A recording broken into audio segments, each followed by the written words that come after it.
नमस्कार दोस्तों, SMD channel के अंदर आपका बहुत बहुत स्वागत है। दोस्तों, इस वीडियो के अंदर हम बात करेंगे अदानी सर्विस कंपनी के स्टॉक के बारे में। जैसा कि आप अपनी स्क्रीन पर देख पा रहे हैं, आज के दिन स्टॉक में 9% से ज़्यादा की तेज़ी हमें देखने को मिली थी और तेज़ी के ट्रेंड के साथ ही इसमें हमें फाइनल क्लोजिंग भी देखने को मिली थी। अब इस तेज़ी के कारण के बारे में हम दोस्तों बात करेंगे, प्लस इसमें हमारे इंपॉर्टेंट सपोर्ट और रेजिस्टेंस लेवल, क्या टारगेट हो सकते हैं हमारे शॉर्ट और लॉन्ग टर्म के, कहाँ पर प्रॉफिट बुकिंग करनी चाहिए, फ्रेश एंट्री करनी है तो किस लेवल पर हमें करनी चाहिए, इन सब के बारे में हम बात करेंगे। लेकिन उससे पहले कंपनी के अगर हम मार्केट कैप को देखें दोस्तों, तो कंपनी का मार्केट कैप हमें 3,838 करोड़ का देखने को मिल जाता है। पीई रेशो इसका काफ़ी ज़्यादा चल रहा है, जो कि 113 है। फेस वैल्यू इसकी अभी 2 चलने लग रही है दोस्तों। प्रॉफिट की अगर हम बात करें दोस्तों, तो अभी इसका जो Q1 का रिजल्ट आया था अभी जुलाई के महीने में, तब वहाँ पर कंपनी का जो प्रॉफिट हमें बढ़ता हुआ देखने को मिला था। 6.56 करोड़ का प्रॉफिट यहाँ पर हमें देखने को मिला था। लेकिन पिछले साल दोस्तों आप देख सकते हैं, बहुत ही ज़बरदस्त घाटा इस कंपनी को होता हुआ हमें देखने को मिला था। लेकिन उस घाटे के बाद धीरे धीरे आप देख सकते हैं पिछले 4 क्वार्टर से जो है कंपनी धीरे धीरे प्रॉफिट में आने की कोशिश कर रही है। वहीं प्रोमोटर की हिस्सेदारी अगर हम देखें दोस्तों, तो घटकर 29% आज के दिन हमें देखने को मिल रही है। लेकिन एफआईज की हिस्सेदारी यहाँ पर हमें 20% के करीब देखने को मिल रही है। अब जरा दोस्तों, इसमें एक बात मैं आपको और बताना चाहता हूँ, इस स्टॉक के अंदर ज़्यादातर जो है शॉर्ट टर्म के हिसाब से निवेश किया जाता है और इंट्राडे ट्रेडिंग काफ़ी करी जाती है।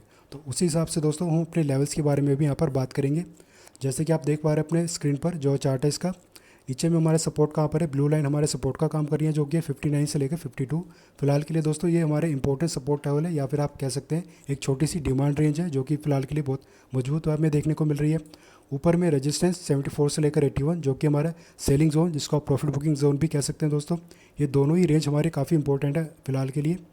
और दोस्तों, जिस तरीके की यहाँ पर हमें कैंडल देखने को मिल रही है, आप देख पा रहे हैं एक बड़ी सी ग्रीन कैंडल बनी है।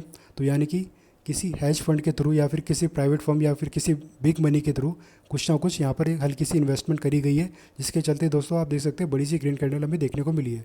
क्योंकि जो रिटेल ट्रेडर होते हैं दोस्तों, वो मिलकर इतनी बड़ी ग्रीन कैंडल यहाँ पर नहीं बना सकते। और दोस्तों, जैसे कि हम देख पा रहे हैं, ये अपने सपोर्ट और रेजिस्टेंस के बीच में चलने लग रहा है। और जब इसका रिजल्ट आया था दोस्तों, तब अपने सपोर्ट के पास था ये जुलाई के महीने में। अगर उस टाइम आपने यहाँ पर खरीदारी करी थी, मान लीजिए सपोर्ट लेवल पर 59 के आसपास आपने खरीदारी करी थी, तो अब तक दोस्तों ये 17% के आसपास तक आपको प्रॉफिट कमा कर दे चुका है। तो शॉर्ट टर्म के हिसाब से तब किसी ने खरीदारी करी थी दोस्तों, तो बहुत ही अच्छा खासा उनको अभी तक प्रॉफिट हो चुका है। और शॉर्ट टर्म वाले चाहे तो अभी प्रॉफिट बुकिंग करके स्टॉक से एग्जिट कर सकते हैं। और लंबे टाइम के लिए हिसाब से दोस्तों आपने अगर इस स्टॉक में खरीदारी करी थी, जो कि काफ़ी रिस्की है दोस्तों, लेकिन क्योंकि हमें एफ की भी यहाँ पर हिस्सेदारी देखने को मिल जाती है, तो अगर आप रिस्क लेने वाले ट्रेडर हैं तो निचले लेवल पर आपने खरीदारी कर रखी है, तो जो टारगेट निकल कर आ रहा है दोस्तों वो है 100 के। आप चाहें तो 100 तक के टारगेट के लिए अपनी पोजीशन को यहाँ पर होल्ड करके चल सकते हैं, वरना आप चाहे तो 74 और 81 के जो हमारे सेलिंग जोन है, यहाँ पर आप चाहे तो प्रॉफिट बुकिंग करके स्टॉक से एग्जिट कर सकते हैं। और अगर आपको बाइंग साइड में पोजीशन बनानी है दोस्तों, तो क्योंकि अपने सपोर्ट और रेजिस्टेंस के बीच में चल रहा है अभी, अगर हमें बाइंग साइड में प्रॉफिट अपनी पोजीशन को क्रिएट करना है दोस्तों, तो इसको या तो अपने सपोर्ट के पास या फिर डिमांड रेंज के पास आने दीजिए। और ऐसे में दोस्तों RSI स्ट्रैटेजी को हम यूज़ करेंगे। RSI उस टाइम हमारा 25 और 35 की रेंज के बीच में अगर हमें देखने को मिल जाए, और स्टॉक का भाव अपने सपोर्ट या डिमांड रेंज के बीच में हमें देखने को मिले, और कोई बुलिश कैंडलस्टिक पैटर्न हमें बनाकर दे दे, मान लीजिए हैमर कैंडलस्टिक पैटर्न यहाँ पर बनाकर दे दे इसने, तब ऐसे में इस कैंडलस्टिक पैटर्न के लो पर आप अपना एसएल रखकर इसमें पोजीशन बना सकते हैं शॉर्ट टर्म के लिए। और अपने हिसाब से आप 1:1 1:2 के हिसाब से अपने टारगेट डिसाइड करके चल सकते हैं। और लॉन्ग टर्म वाले भी दोस्तों इसी स्ट्रेटजी को यूज़ करके अपनी पोजीशन को बना सकते हैं, लेकिन एसएल थोड़ा सा आपको उस टाइम लंबा लेकर चलना पड़ेगा। और टारगेट्स के बारे में दोस्तों हमने बात कर ली है, क्या हमारे टारगेट हो सकते हैं। और वहीं सेलिंग साइड में अगर हमें जाना है दोस्तों, तो इसको पहले अपने सेलिंग जोन में जाने दीजिए। और RSI अगर हमारा 75 या 70 या 75 की रेंज के पास हो, या इससे थोड़ा हमें ज़्यादा देखने को मिल जाए, और कोई बेरिश कैंडलस्टिक पैटर्न में बनाकर दे दे, मान लीजिए शूटिंग स्टार कैंडलस्टिक पैटर्न इसने यहाँ पर बना दिया, तो इसका जो ऊपर का हाई होगा, यहाँ पर आप अपना एसएल लेकर नीचे की तरफ अपने टारगेट डिसाइड करके चल सकते हैं। तो ये स्ट्रैटेजी रहेगी दोस्तों हमारी इस स्टॉक के अंदर ट्रेडिंग करने के लिए।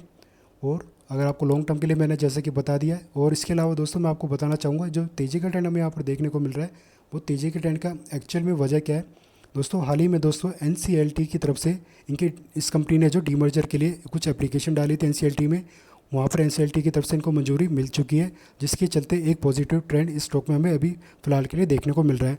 और इसके अलावा दोस्तों मार्केट के अंदर भी एक तेज़ी का ट्रेंड चलने लग रहा है, आपको पता ही है। इंडिया और यूएस की बैठक चलने लग रही है टैरिफ डील के रिगार्डिंग, जहाँ से कुछ हमें पॉजिटिव संकेत आते हुए देखने को मिल रहे हैं। तो ये दो कारण हैं दोस्तों स्टॉक में तेज़ी के, और ओवरऑल मार्केट में भी एक तेज़ी का ट्रेंड बनता हुआ हमें देखने को मिल रहा है। तो अभी दोस्तों थोड़ा सा तेज़ी का ट्रेंड स्टॉक में हमें थोड़ा सा और देखने को मिलेगा, लेकिन जब भी अपनी सेलिंग जोन पर जाएगा तब यहाँ पर थोड़ा सा हमें अलर्ट होकर चलना पड़ेगा। तो फिलहाल के लिए दोस्तों इस वीडियो में इतना ही। दी गई जानकारी आपको अगर अच्छी लगी हो, यूज़फुल लगी हो, तो वीडियो को लाइक करना, चैनल को सब्सक्राइब करना। धन्यवाद।